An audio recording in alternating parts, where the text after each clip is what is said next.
सभी भैया बहनों को नमस्कार। इन ऑनलाइन कक्षाओं में आप सबका हार्दिक स्वागत एवं अभिनंदन है।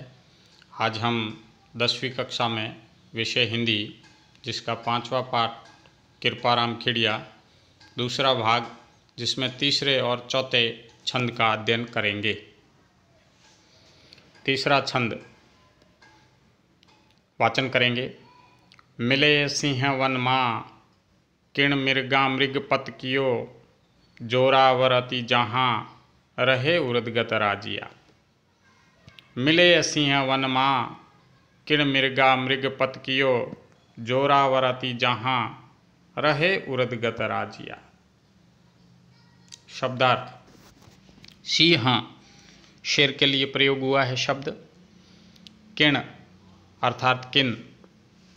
मृगा पशुओं के लिए शब्द प्रयोग में हुआ है। मृगपत पशुओं का राजा। जोरावर अर्थात जिसमें अधिक जोर हो, अधिक बलवान हो, पराक्रमी हो, हिम्मत हो, साहस हो आदि। अति अत्यंत। जहाँ जहाँ। ऊर्ध ऊंचा या ऊर्ध्व। गत गति। प्रसंग एवं संदर्भ। प्रस्तुत सोरठे हमारी 10वीं कक्षा की पाठ्य पुस्तक में संकलित कवि कृपाराम खेड़िया द्वारा रचित राजियारा सोरठा काव्यांश है। उन काव्यांशों से लिए ये छंद लिए गए हैं, सोरठे लिए गए हैं। इसमें कवि अपने सेवक राजाराम, जिसका नाम है, अर्थात उसको राज्य नाम से संबोधित करता है। कवि उस राज्य को संबोधित करते हुए कह रहा है कि बलवान और पराक्रमी लोग अपने पुरुषार्थ से, अपने परिश्रम से, अपने पराक्रम से उच्च स्थिति प्राप्त किया करते हैं। तथा दूसरे छंद में ये बताया गया है कि युद्ध में जो तलवारों की धार का सामना करने वाले जो पराक्रमी और साहसी व्यक्ति होते हैं, तलवारों की धार का सामना करने वाले इस पृथ्वी के राजा बनकर पृथ्वी को भोगा करते हैं, अर्थात इस पृथ्वी पर राजा बनते हैं, मालिक बनते हैं, राज्य करते हैं, शासन करते हैं और सभी सुख सुविधाओं का भोग करते हैं। व्याख्या तीसरे छंद की, सोरठे की। सिंह अर्थात शेर को मृगपति कहा जाता है, पशुओं का राजा कहा जाता है। परंतु पशुओं ने उसे कभी भी मिलकर के राजा के रूप में स्वीकार नहीं किया। पशुओं ने कभी एक साथ मिलकर के इस प्रकार से कभी घोषणा नहीं की कि शेर हमारा राजा है, फिर भी उसे राजा मानते हैं। उन्होंने राजा के रूप में उसको स्वीकार नहीं किया है। वह शेर तो अपने पराक्रम से पशुओं का राजा बना है, अर्थात अपने पराक्रम से उन पशुओं का राजा बना हुआ है। कहने का तात्पर्य यह है कि बलवान प्राणी जहाँ भी रहता है वह ऊंचे स्थान पर शोभित होता है, अर्थात उच्च स्थान पर विराजमान होता है। उसमें यही गुण होते हैं, अर्थात उसने वह अपने बल और पराक्रम का उचित उपयोग करते हुए, जैसे शेर है, उसको जंगल के सभी पशुओं ने कभी राजा नहीं माना, लेकिन वह तो अपने पराक्रम और अपने साहस और अपने हिम्मत के बल पर राजा बना हुआ है। कवि का कहने का तात्पर्य है कि बलवान अर्थात शक्तिशाली व्यक्ति जहाँ कहीं भी रहता है वह ऊंचे स्थान पर ही शोभित होता है। चौथा सोरठा है। आछा जुद अणपार दार खगा सन्मुख दसे, भोगे हुए भरतार रसाज के नर राजिया। एक बार पुनः पढ़ेंगे। आछा जुद अणपार दार खगा सन्मुख दसे, भोगे हुए भरतार रसाज के नर राजिया। शब्दार्थ। आछा अच्छा, सुंदर। युद्ध, युद्ध, खगा, तलवार, जिसके लिए खग शब्द प्रयोग में होता है, खगा। हुए, होकर के, भरतार, स्वामी या राजा। रसा, रसा शब्द पृथ्वी के लिए भी प्रयोग हुआ है और राज्य के लिए भी प्रयोग में हुआ है। इस प्रकार ये इस छंद सौरठे के शब्दार्थ थे। प्रसंग एवं संदर्भ।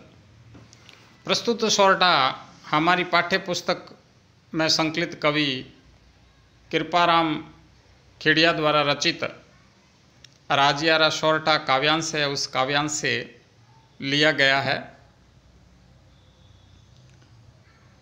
इसमें कवि अपने सेवक राजाराम अर्थात राजिया को संबोधित करते हुए कह रहे हैं कि हे राजिया, पराक्रमी लोग और साहसी और शक्तिशाली और शूरवीर लोग जो होते हैं, वे पराक्रमी लोग युद्ध में तलवारों की धार का सामना करने वाले वे ही राजा बनकर पृथ्वी को भोगा करते हैं, अर्थात पृथ्वी पर शासन करते हैं। कृपाराम जी कह रहे हैं कि पराक्रमी जो लोग होते हैं वे युद्ध भूमि में जाते हैं और युद्ध भूमि में जाकर के वहाँ तलवारों का सामना करते हैं। जीत गए तो राजा बनकर के पृथ्वी का शासन करेंगे और नहीं जीते हारे तो वहीं है जो शहादत को गले लगा लेंगे। अर्थात जो पराक्रमी लोग होते हैं वे इस पृथ्वी के स्वामी बनते हैं और वे ही इस पर शासन करते हैं। ऐसा इस सौरठे में कवि ने अपने सेवक को संबोधित करते हुए बताया है।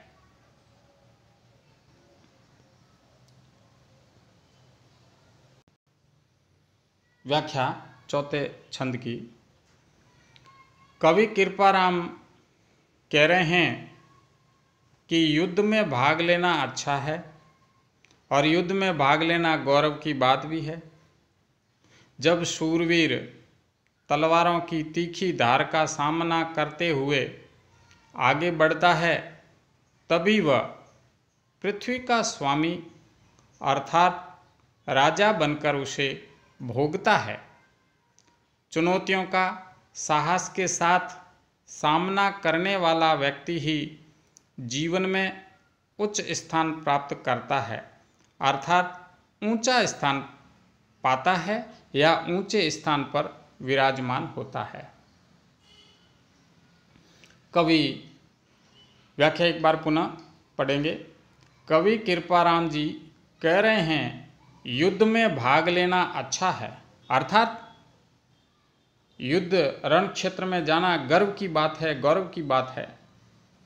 और युद्ध भूमि में जाकर के वही शूरवीर जब तलवारों की तीखी धार का सामना करते हुए अर्थात शत्रुओं से लड़ते हुए और शत्रुओं का दमन करते हुए आगे बढ़ता है और अंत में जब वह विजय प्राप्त करता है, तभी वह पृथ्वी का स्वामी अर्थात राजा बनता है। और जब वह पृथ्वी और क्षेत्र का राजा बन जाता है, कई चुनौतियों का साहस के साथ सामना करने वाला व्यक्ति जो होता है, वह व्यक्ति ही जीवन में ऊंचे स्थान प्राप्त करता है। जब वह युद्ध भूमि में जाता है, युद्ध में विजय होती है, तो वह इस पृथ्वी का राजा बनता है। तो कवि कह रहे हैं जीवन में पराक्रमी और साहसी और हिम्मत वाले वे लोग होते हैं जिनके जीवन में कई प्रकार की चुनौतियां आती है, उनका डट करके जब सामना करता है और उन पर विजय प्राप्त करता है, वही व्यक्ति इस पृथ्वी पर शासन करता है और इस पृथ्वी पर जो सुख सुविधाएं हैं उनका भोग करता है।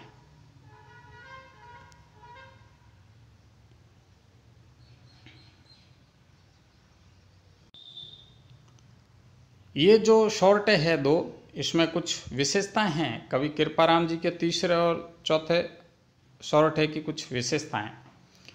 इसमें जो भाषा है वो एकदम सरल राजस्थानी है, यानी तुरंत समझ में आने वाली है, सहज समझ में आने वाली है।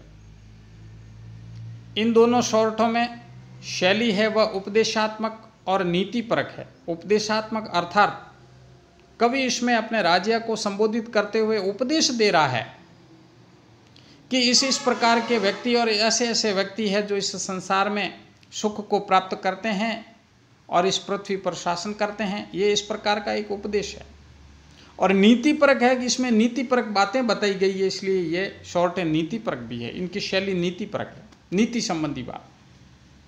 दोनों शॉर्टों में कवि ने पराक्रम और साहस की महिमा बताई है।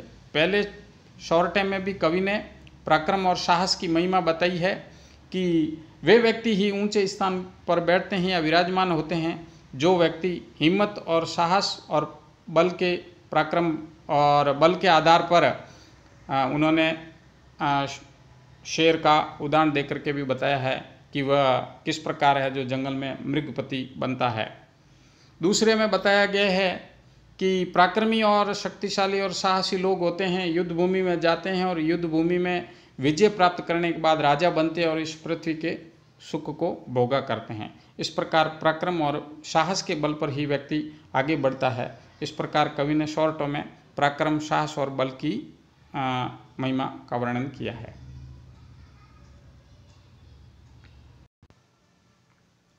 गृह कार्य। आज हमने तीसरे और चौथे इन दो शॉर्टों का अध्ययन किया है, उसका गृह कार्य। पहला प्रश्न है, तलवारों की धार का सामना कौन करते हैं? तो इसका उत्तर होगा, तलवारों की धार का सामना पराक्रमी, साहसी और शक्तिशाली लोग ही करते हैं जो आगे बढ़ने के लिए लालायित या इच्छुक होते हैं।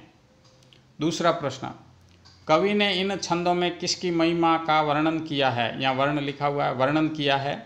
कवि ने इन छंदों में बल, पराक्रम, हिम्मत, साहस इनका वर्णन और इनकी महिमा बताई है। मृगपति किसे कहा है? मृगपति शेर को कहा है, अर्थात जंगल में जो शेर होता है उसको वहाँ के पशुओं ने कभी राजा नहीं माना, लेकिन वह स्वयं अपने पराक्रम और बल के आधार पर ही उस जंगल का राजा बनता है। रसा शब्द किसके लिए प्रयोग हुआ? रसा शब्द पृथ्वी और राज्य इन दोनों के लिए ही प्रयोग हुआ है। पृथ्वी को कौन भोगा करते हैं? पृथ्वी को जो बलशाली और हिम्मत वाले, पराक्रमी, साहसी, शूरवीर जो लोग होते हैं जिनमें नेतृत्व की करने की क्षमता और गुण होता है, वही व्यक्ति ही युद्ध में और हर क्षेत्र में आगे बढ़ते हैं और आगे बढ़ कर के उस क्षेत्र में अपनी या जो यश को प्राप्त करते हैं, विजयी होते हैं और फिर इस पृथ्वी में जितनी सुख सुविधाएं हैं उसका उपभोग करते हैं। अर्थात युद्ध क्षेत्र में जीतने पर राजा बनते हैं, राजा बन करके इस पृथ्वी का शासन करते हैं और उस शासन के अंतर्गत उस राज्य की जो सुख सुविधाएं हैं उनका भोग करते हैं। इस प्रकार आज का अपना ये जो कृपाराम खिड़िया द्वारा रचित दूसरे भाग में हमने तीसरे और चौथे दो शॉर्टों का अध्ययन किया है और इस प्रकार कवि ने बल और पराक्रम की महिमा का वर्णन किया है। इस प्रकार इसके ये गृह कार्य हैं जिनके उत्तर भी बता दिए हैं। धन्यवाद।